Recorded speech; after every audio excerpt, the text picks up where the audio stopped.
What's up, everyone, and welcome to Fantasy Football Today.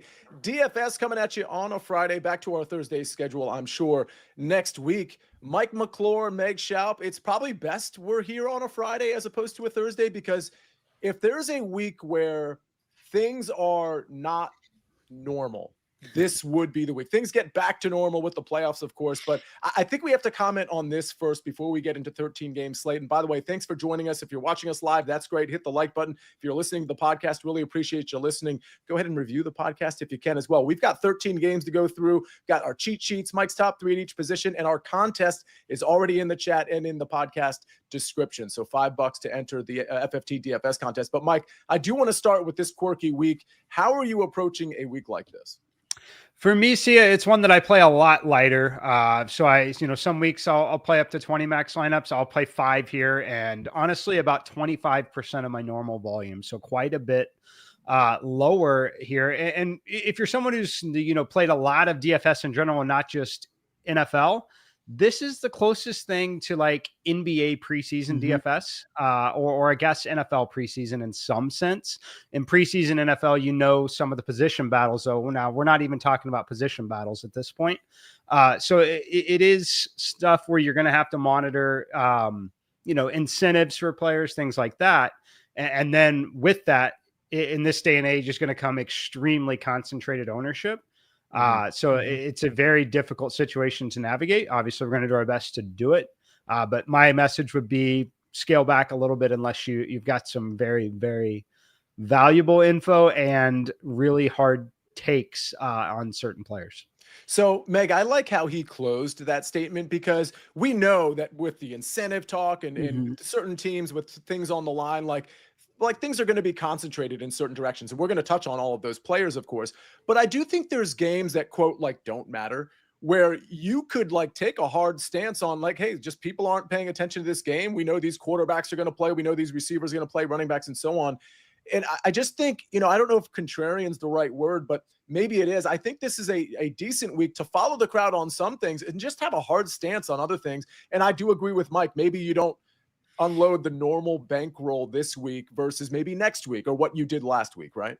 Yeah, I think Mike said everything perfectly. I think you summed it up perfectly. It really does remind me of an NFL preseason slate.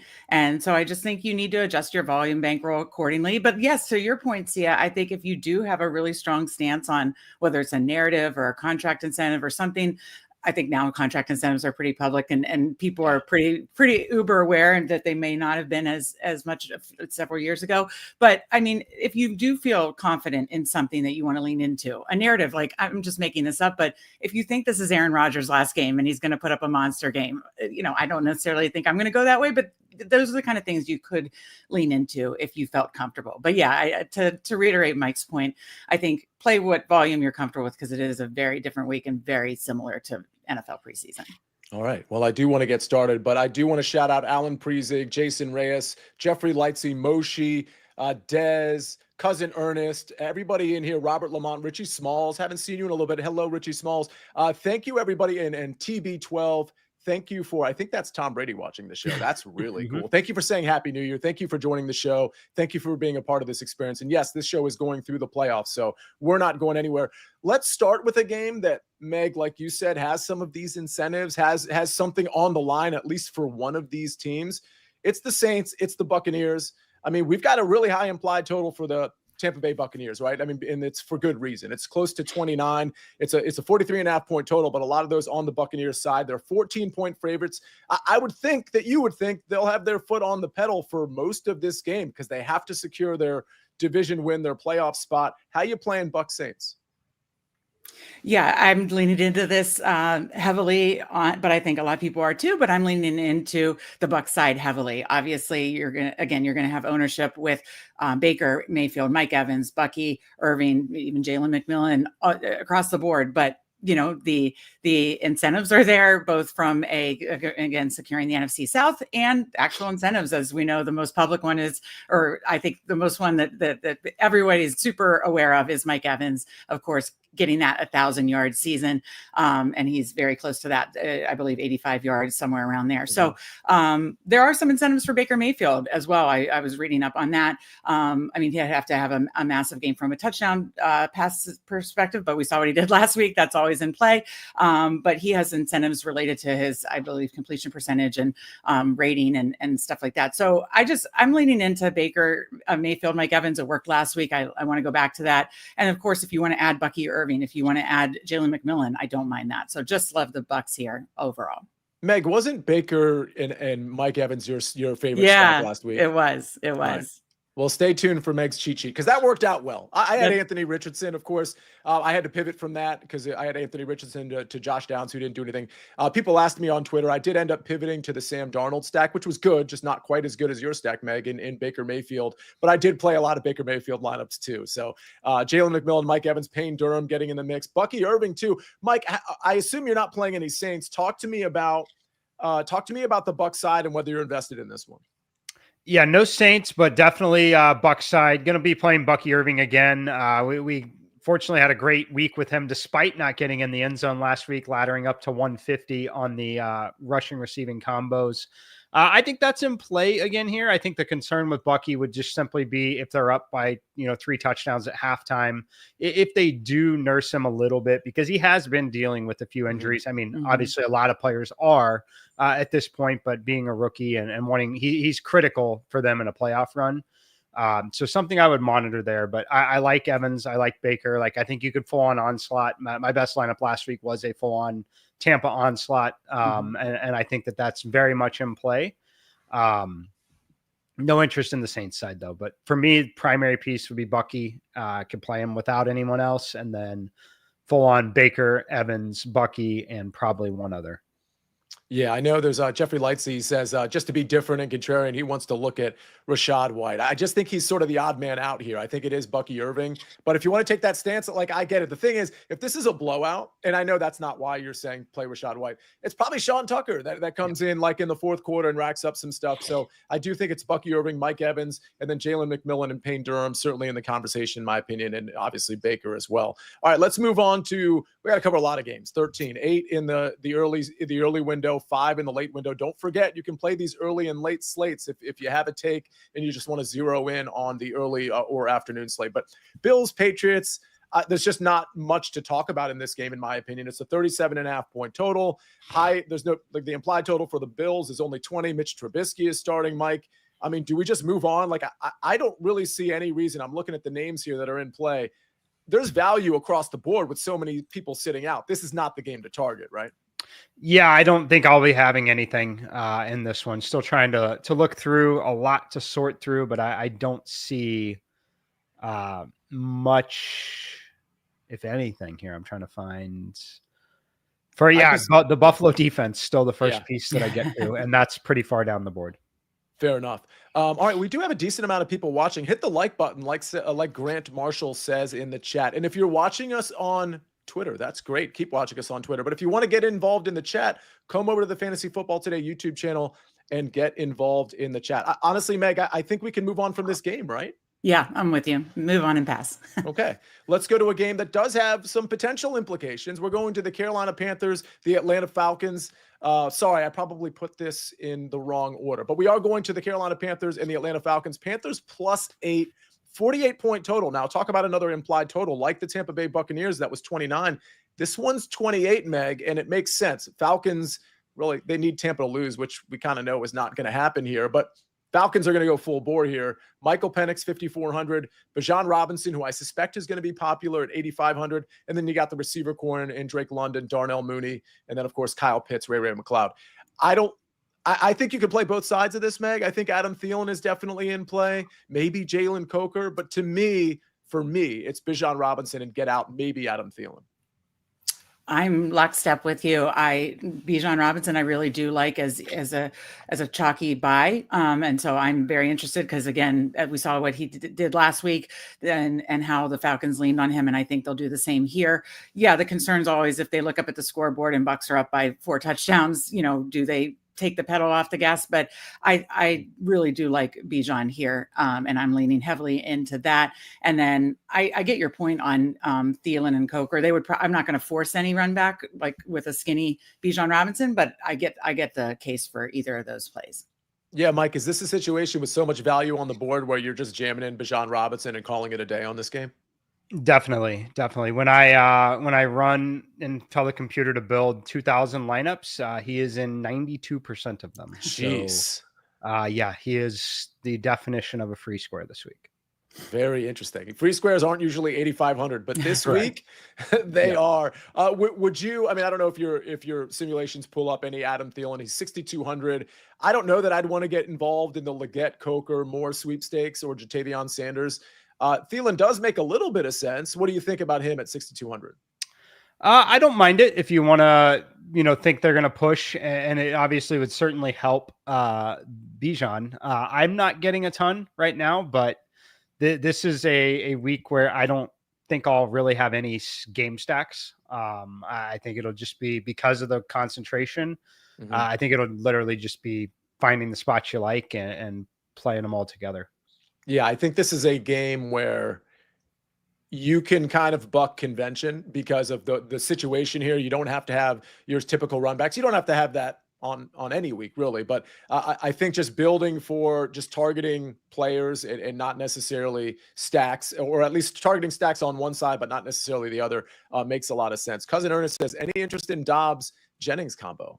The answer to that is yes. So Cousin Ernest, be patient, wait for that game, because Joshua Dobbs, I'm a big Joshua Dobbs guy. He's exciting to me, and he will be coming up as a potential play later on in the show. Meg, I went to you on Atlanta, right? So we can go to the Giants and the Eagles. Another game where I don't have a ton of interest. Shout out to Drew Lock for kind of messing up the New York Giants plans, but that's not his fault. He had a really great career game for him, which I think was kind of funny given the timing. Malik Neighbors, 7,100. Drew Lock, 5,100. We got Tyrone Tracy in here. Not a lot of interest on the other side. I mean, we got Will Shipley and Kenneth Gainwell probably sharing some running back duties. This is a game that with low implied point totals on each side, Mike, I'll start with you. This is a game I'm out on. I mean, Malik Neighbors I'm still out on it. Yeah, Neighbors is fine. Projects pretty well. Wouldn't shock me if it busts in that particular spot.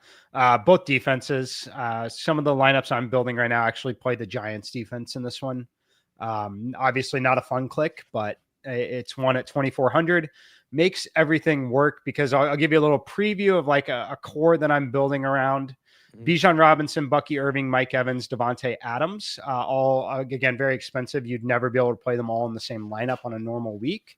But when you've got 4K players at quarterback and $2,400 defenses, it works pretty easily. So I like the Giants defense. Okay, yeah, Giants defense certainly inexpensive. Meg, your thoughts on this game? There's some questions with Dez here, and I don't think we know the answer to all of these questions yet, but Will Shipley, Kenny Gainwell. I think Kenny Gainwell's getting some steam here, but it would seem to me Kenny Gainwell's pretty involved in real games for them. Right. So it would seem to me why not ship out, no pun intended, literally no pun intended, but Will Shipley. I mean, TDP is on, the Tyrion Davis Price is on this team. I don't know why you'd use Kenny Gainwell in a big role in a game that doesn't matter since he's a part of this kind of regular offense. Your thoughts on any side of this game? There's another cheap running back that I'll probably have more interest in, but I do get the case for Will Shipley here at his price point. So I would say him. Sure, you could make a case for Neighbors, but there's other spend up options that I'll likely go to. So really, like Mike said, it's probably the defenses, and he makes a great point about the Giants defense likely going against, looks like Tanner McKee, I believe, for Eagles. So I get that, and I get the case for Shipley. And other than that, I don't think you forced much else here.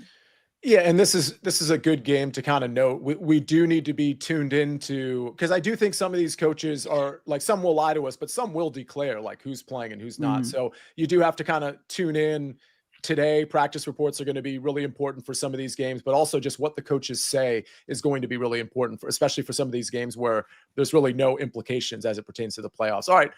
We do have an implication game here. The Washington Commanders at the Dallas Cowboys. The Commanders really want to lock up that 6 seed because they don't want to play the Eagles in the first round. They prefer to play the Rams or the Buccaneers for obvious reasons. We got a 44-point total. Meg, I'll start with you. The implied total for Washington is 25. This is an interesting spot, in my opinion, because there's so much value at every single position. And there's so many good plays with teams that have a ton on the line. Like people have brought up Bo Nix, for example, Baker Mayfield. We'll talk about Bo Nix later. There's a lot of quarterbacks you can play. I just think it's interesting, at least, that I don't think people are going to play Jaden Daniels. And I'm not looking at ownership in this moment. He's 7,800. Like I think a lot of people think, well, they've kind of locked up their spot. Maybe, it's the pedals off, the foot is off the pedal a little bit. I think he's an interesting play. Anyway, do you like anybody in this game?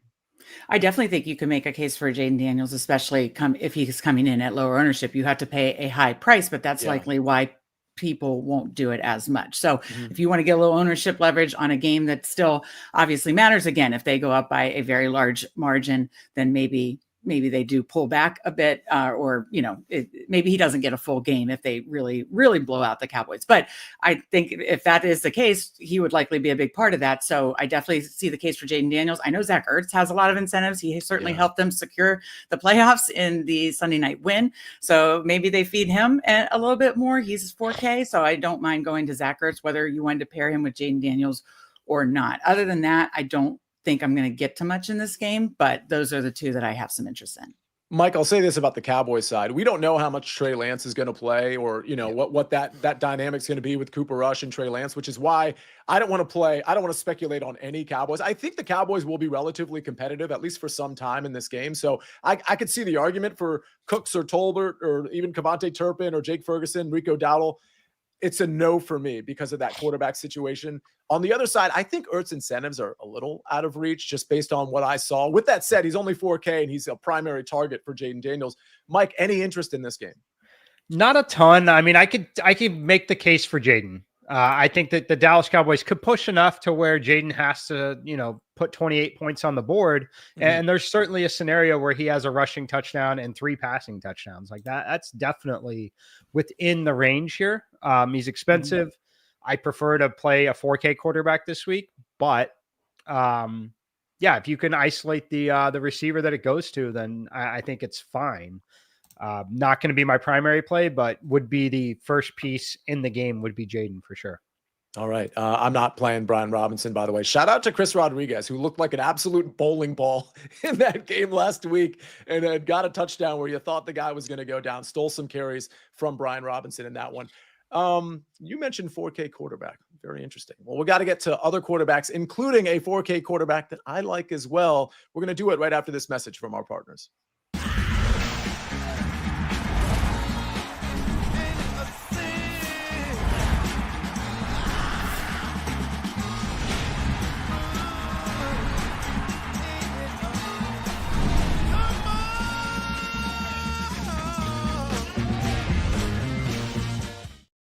We're back on Fantasy Football today. DFS. Again, if you're watching us on Twitter, thank you for watching. Hit the like button there. Hit the like button here. But if you want to join us on YouTube, come over to the Fantasy Football Today YouTube channel. All right, let's go Bears, Packers. Mike, I don't have a lot of interest in this one. Bears are getting 10 points. The Packers do have a 25.5 point, almost a 26 point implied total here. I don't know exactly who they're trotting out. I mean, I do think, with that Washington situation, they do technically have stuff to play for here, but I don't, this is just not a game I'm interested in. Mike, how you looking at this one? Yeah, another game, not a lot of interest. I could play the Packers defense if you want. I think it's fine. Other than that, I'm really not getting anywhere.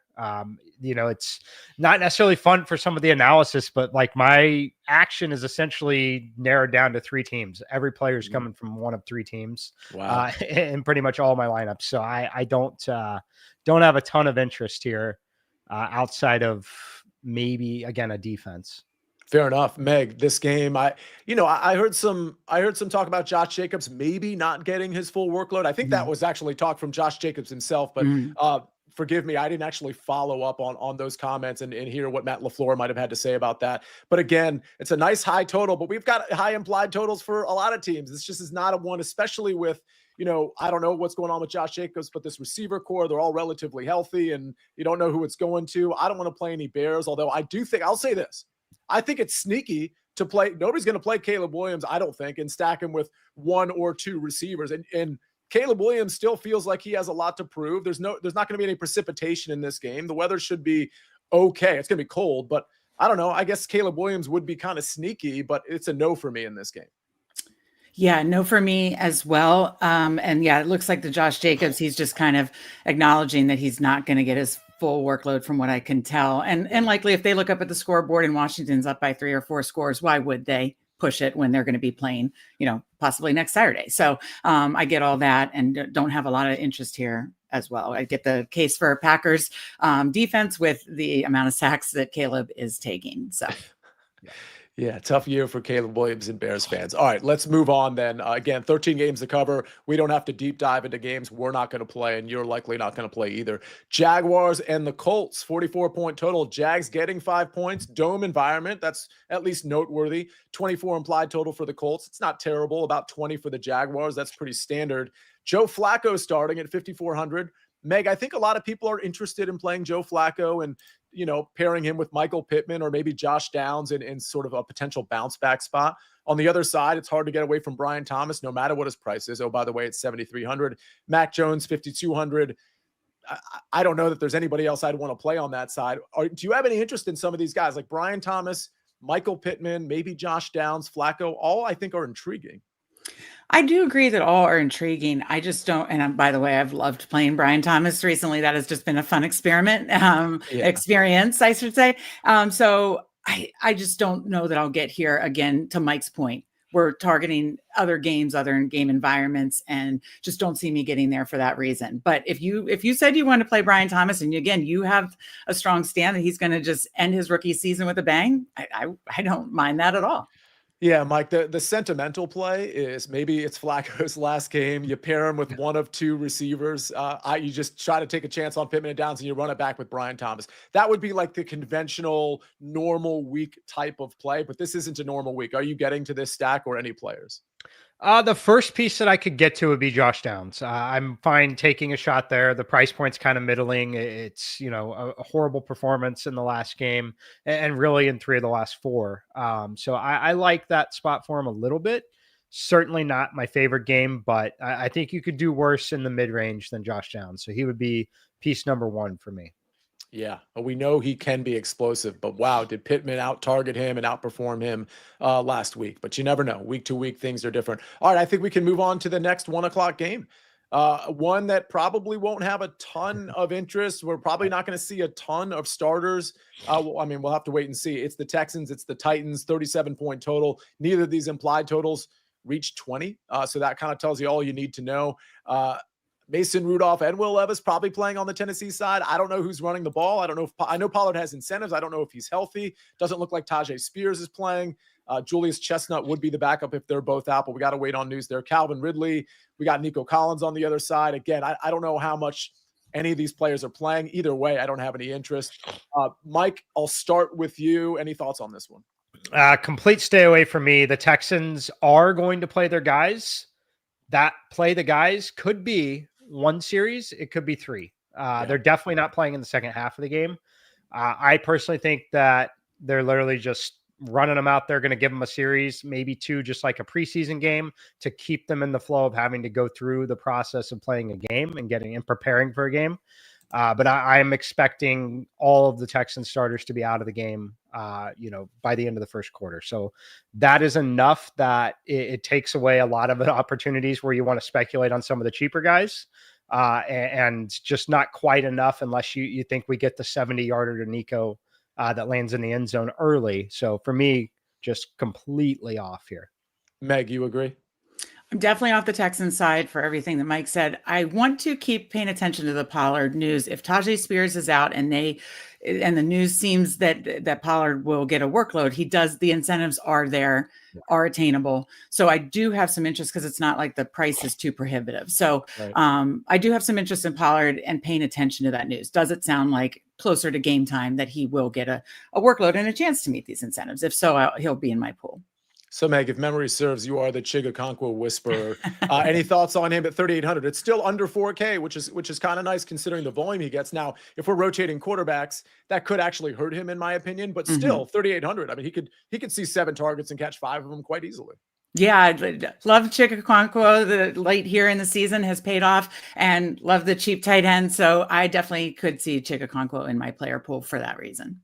All right. Jason Murray, you have a non-DFS question, but I feel compelled to answer it because it's an easy one in my opinion. Jalen McMillan, Jameson Williams, or Malik Neighbors pick 2. It would definitely be Jameson Williams in that absolute shootout Sunday night and Malik Neighbors. So I like Jalen McMillan's having a nice season, but the volume that those other two are going to get and what they can do after the catch, far more impressive than what we'll see from Jalen McMillan, in my opinion. But then again, I mean, do you all agree? Like Jalen McMillan, but Baker's going to throw it around. I get that, but I still would play Jameson and Malik Neighbors. What about you two? Meg, start.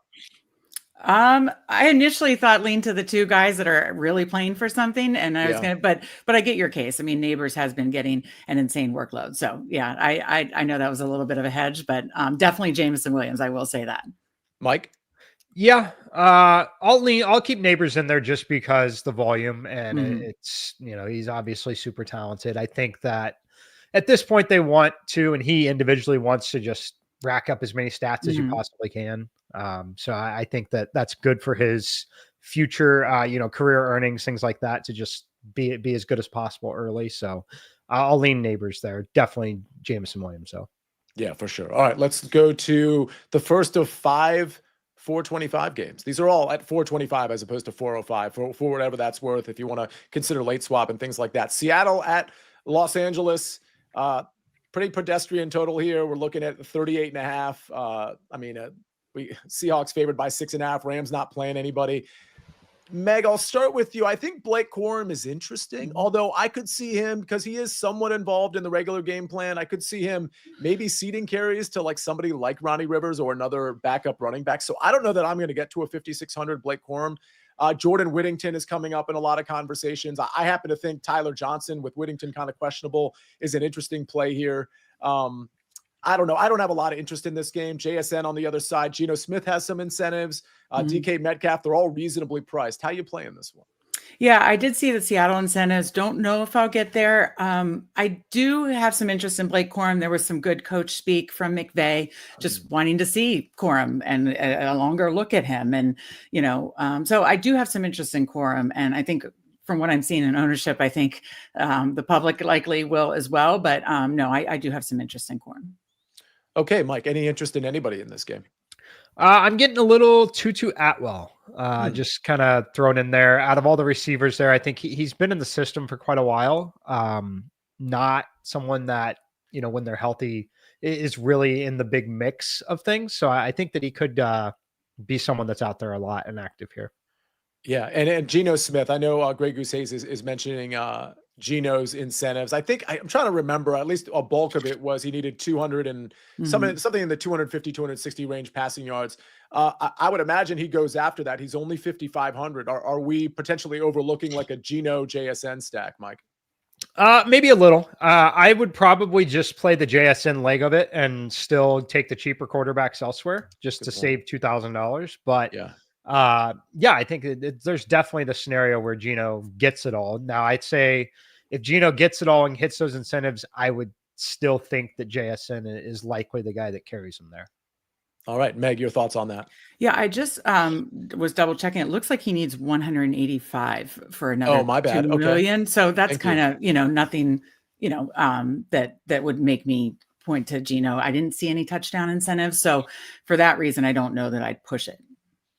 It's interesting, the logic there, because we know he's going to push for the 185, right? Right? So if he's going to be pushing for that, like, I don't know that he's going to like stop pushing once he hits. I just imagine like he's airing it out all game, but we don't know that, right? So it is a speculative play, but I think I appreciate Greg Goose pointing that out, because I do think I like other quarterbacks, but I get the Geno Smith argument, and I get what Mike said about just playing the JSN side of it and just hoping that JSN's getting the bulk of that 185 plus that we're likely to see from Geno Smith. Really interesting game. I think we have to keep our ear to the ground on the Rams side specifically, especially when it comes to those wide receivers like Tutu Atwell, Jordan Whittington, Tyler Johnson. All right, let's go to the Niners and the Cardinals. Mike, you said you like a 4K running back. I haven't looked at your top 3 at each position, so I will look at it in a second, but is Josh Dobbs in your top 3? Is that the 4K quarterback you were talking about?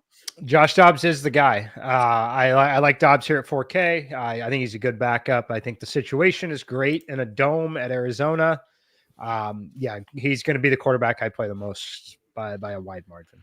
This is interesting too, because the implied total, I mean, this is a game that only has a 42.5 point total. Cardinals favored by 4. Implied total for the Niners is only, it's not even 20. It's just under 20 here. So I think that's interesting, but Mike, I like Joshua Dobbs too. And I don't think you have to pair Joshua Dobbs with anybody necessarily. But I mean, I was big on Ricky Pearsall last week. I had his over. I told everybody to ladder him, and he had 147 yards. So it wouldn't shock me if they at least try. I know it's Joshua Dobbs, it's a different quarterback. Try to showcase him. He's only 4,100. I like Dobbs to Pearsall. And as far as a run back, I think Michael Carter, even though we're talking about a running back, I think Michael Carter makes a lot of sense. Probably out on everybody else, including Trey McBride, but I could see myself getting to Trey McBride too. How you playing this game? Definitely Michael Carter as the cheap running back. I have an interest there because he should get a bulk of the workload. Don't have an interest in Trey McBride. Still seeing ownership there, and I'm just not going to play an expensive tight end with ownership. So for me, it would be Carter on the Cardinals side, and then I get the capes for Dobbs, and I like the Pearsall call too. So if you want to do Dobbs Pearsall as the stack there, I like that side a lot.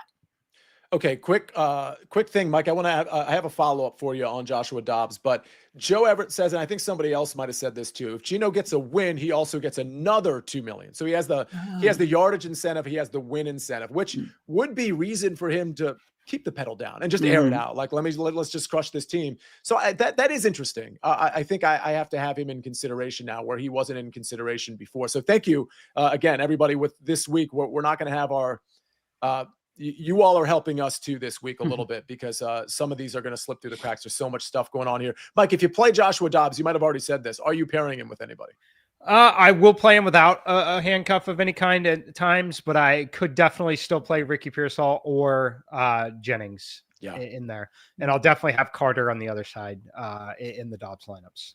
We'll have to see what goes on with Kittle and specifically Debo, because I thought I heard some rumblings about Debo maybe taking a back seat in this one. So keep that in mind. Anything else, Meg, to talk about in this game? Like, this is a stack I like. You mentioned Michael Carter. Are you in or out on a 6,500 Trey McBride?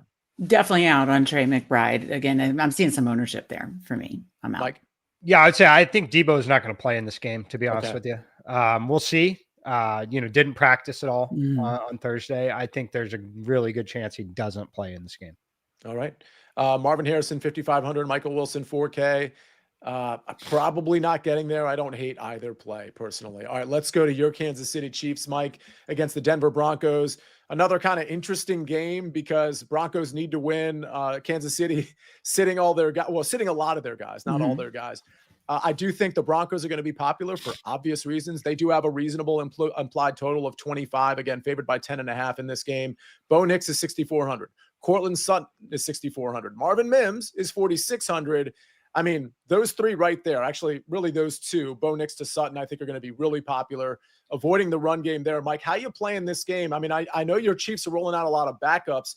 You think they're going to lay down? And do you think the Broncos are going to have to keep their foot on the gas a little bit and pepper targets like Sutton and Mims, for example? I think they're definitely going to lay down. I don't think Kansas City wants to win this game at all. I think they prefer to definitely lose this game. I think that they will intentionally lose the game if it comes to it at the end.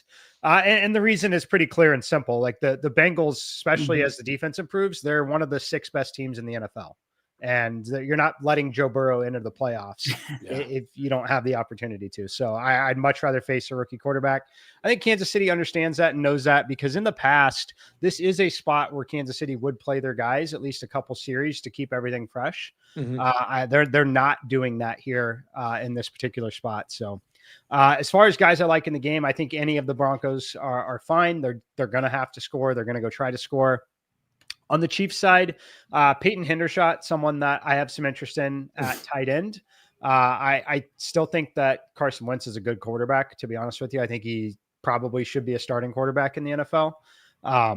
So I like Peyton Hendershot at 2,500. It's extremely speculative, but at that price point, that's my first interest in this game. Let me ask you this, Mike, real quick before we transition to Meg. Is there a receiver that you think will be on the field, like, for example, a Juju Smith-Schuster at 3,700 or a Justin Watson at 3,500, that maybe we can expect to get 4 or 5 targets in this game? It's going to be extremely speculative here, but I forgot I was playing. Nico is the guy. He's the punt returner. He's been returning punts, got called up from the practice squad. He is the guy that I expect to get the most. And then Justin Ross would be someone that I think is going to be out there as well. Wow. So Nico, those would be the two. Yeah. Noah Gray, look, maybe. I still think Noah Gray is an extremely important part of this team, the way he is. I personally think it'll be Hendershot that if they're throwing to tight ends. But yeah, I fully expect absolute tank job in terms of not letting anyone that's remotely important play in this game. Yeah, I think it might be pronounced Nico Remigio. He's a flat 3K. I could be wrong in the pronunciation, but that's it. This is a game to make, like, really kind of tune into, because if Nico Remigio is starting and he's going to get a lot of targets because he's Nico Remigio and he's a flat 3K, that opens a lot of things up. It gets off maybe some other chalk that people are going to have, like for the Rams receivers, for example. Meg, how are you playing this one? Well, first of all, Mike, because anytime you can sell me on a punt price tight end, I'm in. So I'm into the Hendershot play now. But I have a lot of interest, obviously, on the Denver passing game. So I like Nix, Sutton, and I think I'm seeing this now. I'm not seeing any ownership on Mims. We saw how integral he was last week in the game against the Bengals. Why wouldn't he be this week to try to seal the playoffs? So he's explosive. I really like Mims. If he's coming in at low ownership, I really like him at his price. He is. And the reason he's coming on at low ownership is because optimizers are factoring in his receiving yards total, which is only 29.5 for some reason. Right. So he's just not popping. But I honestly think, and I know it's a weird game and a 10-point, spread and all that stuff. If you look at his stat line over the last 6 games, it's astounding. He is absolutely smashing the 30-yard total almost every single game. His targets are going up.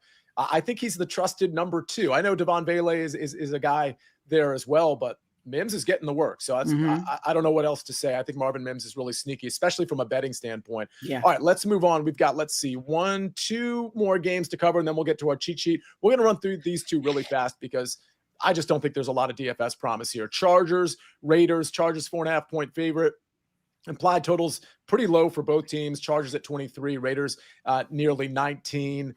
Mike, I'll start with you. I'm not playing anybody in this game. Brock Bowers makes sense at 6,600. I totally get it. I'm probably not getting there. On the other side, we're not even sure right now if the Chargers are going to have to really play this game. I think we have to wait for Saturday for that.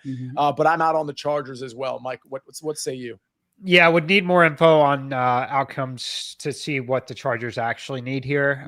If you want to play Brock Bowers, I think it's fine. If you want to make that one of your spins, I'm not going to personally, but that would be the first piece here for me. Other than that, I think I'm completely off. Yeah, Meg. I mean, Amir Abdullah, he's been pretty impressive. We know Jacoby Myers and Bowers have been impressive as well. But on this slate, I just don't think I'm getting here with any Raiders. What say you?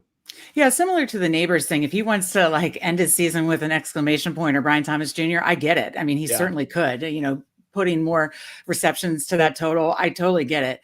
Don't mind the Abdullah has been kind of coming through as a cheap play, but really, I think it's just paying attention to the results of the Steelers game. If the Steelers lose on Saturday night, then we do have interest in the Chargers because obviously Harbaugh has all the interest in the world to not play his brother in the first round and play the Texans, which seems like a just pass, collect to the next round and move on to beat the Texans. So I think there will be, I guess if Steelers lose, I'll have a ton of interest in the Chargers. I know Dobbins has a lot of incentives, but obviously the incentive would be to win and to play the Texans. So all comes down to that for me. If Steelers lose, I'm in on the Chargers stacks. Yeah, that totally makes sense. I mean, again, this is one of those weird situations where if you're thinking about some of these games, including that one specifically, but maybe one other one as well, You have to wait for the Steelers Bengals outcome. That's just the name of the game here. All right, let's move on to the next game. Miami Dolphins, New York Jets. We're ending with an ugly one, but don't worry, we have our cheat sheets in top 3 at each position after this. I don't really have anything to say here. Aaron Rodgers is 5,600, Devontae 7K, Garrett Wilson 6K. This team's a mess. I mean, Aaron Rodgers, I guess in theory, could throw for 2 touchdown passes and 250 yards, but still, I don't think gets us there considering all the value on the board. I'm not playing Achane this week. No Tyreek Hill with what looks like Tyler Huntley playing at quarterback. Meg, are you out on this game? Well, I talked about the narrative at the beginning. If you want to lean into any narratives, one narrative could be he only needs one more at Rodgers, that is touchdown, to hit 500, which is a very exclusive club. I think he wants Devontae Adams to get that touchdown if you want to look in the anytime touchdown market. So there's all those narratives to play. Is this Rodgers' last game? Is this Rodgers and Devontae's last game together? If you want to lean into those narratives, I don't mind it. I totally get it. I don't know if I will, but I'm just saying that I get it, whether it's his last game or their last game together. I don't mind a Rodgers Devontae Adams stack. All right, Mike, what say you? Yeah, I like Rodgers. He's going to be one of my top 3. Spoiler alert. I think that they're going to score, and I do think it could be last game, but it's certainly everything is an audition at this point. Meg mentioned, touchdown 500. I think all of that very, very much in play. The other underrated aspect with Huntley playing quarterback on the other side, it's very possible they have a short field or two where they only have to march 30 yards to score a touchdown in this game. So I like the Rodgers side, like Adams first, but still like Wilson as well. Okay. That'll do it for the 13-game slate. It's now time for our cheat sheets. By the way, speaking of like motivation and stuff and auditions, Joshua Dobbs has expressly said that this game for him is an audition. So before, not just for San Francisco, but for all the other teams. I think it's really interesting when a player actually acknowledges that. I do think that means something for Josh Dobbs more than most quarterbacks playing on this slate that in theory don't have much to play for. All right. We are going to get to our cheat sheets in top 3 at each position right after this message from our partners. Can you feel that?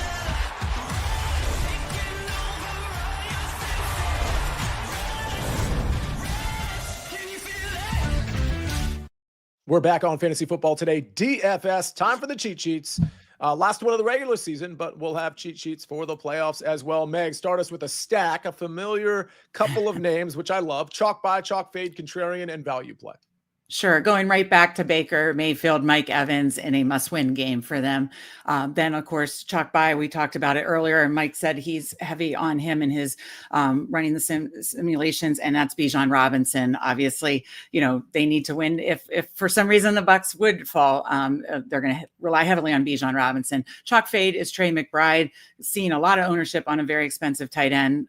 Despite how talented he is, I'm not going to go there. Contrarian play is Marvin Mims. We talked about it a little bit at length for the Broncos game. Don't understand why we talked about why he's so contrarian.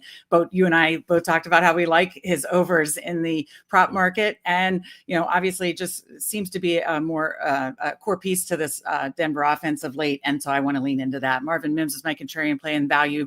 I think we all talked about this too. Michael Carter is coming in very cheap for the Cardinals. Yeah, I think the Marvin Mims thing is just so interesting because we do have to remember we're playing DFS. And so while it's possible, and especially in this game script, that Mims could have 2 targets, 1 catch for 16 yards, we're playing a tournament style in most cases here. Like he could also have 8, well, last week is kind of an anomaly, I guess, but he could have 80 yards and a touchdown and 6 catches. So, I mean, it's just one of those things where Marvin Mims makes way too much sense to me, and I think part of this is everybody thinks all the volume is going to Cortland Sutton because of the incentives. It's like, that's not like how a football game works. Like he's not going to stare down Cortland Sutton the entire game. All right. Cheat sheet.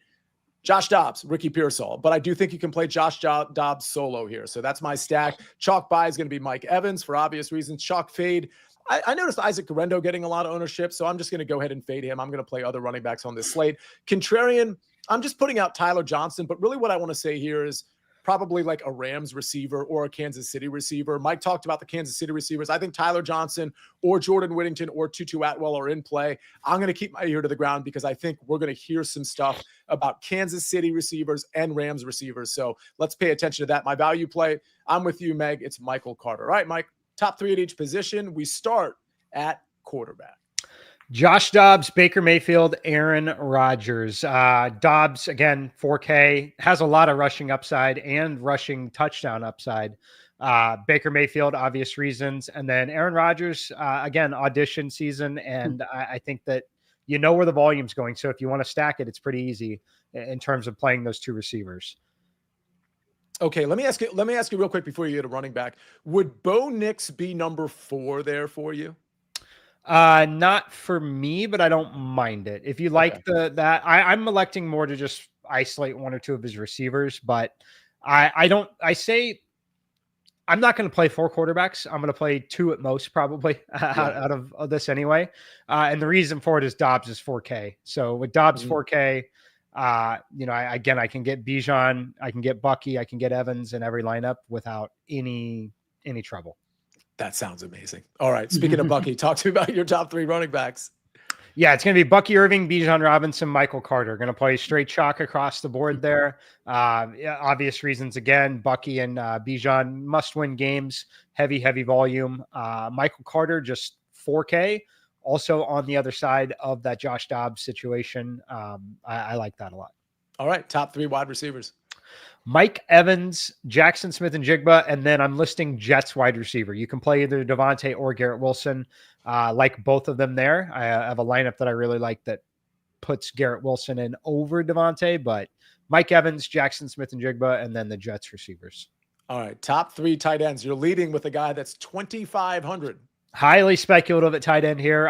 Peyton Hendershot for the Kansas City Chiefs.